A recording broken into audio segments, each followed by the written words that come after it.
Hey le Marcy le Gracie te unaw imiron plo le anon lenga kaman mo su inaw hi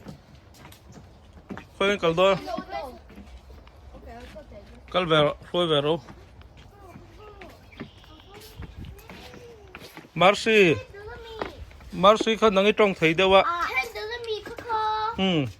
nang te enge iron leng san hi voini miron ngai wa ngai ron leng e Marcy min ngai wa ngai ron leng e poi mo ine ya miron leng san te o mem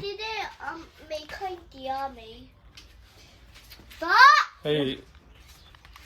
preschool graduate ve to aftang kang ka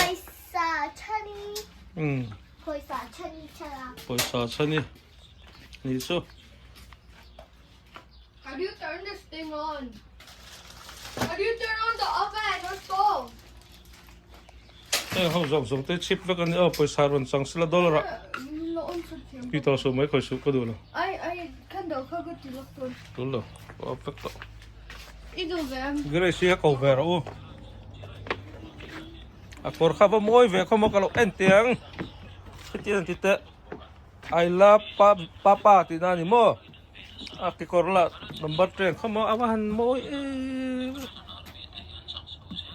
Messi amini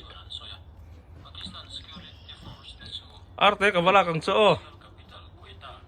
arte duam ngange ka ba man lo kang o arte ay kasin bo san don che mo poisa tam deuh zong tur khan kasin bo do la mo Macedona karon hole nga mo thomno te karon hon teung cho poisa tam deuh nen o idu ngam kasin bo san don cho wa poisa tam takawa zong do ni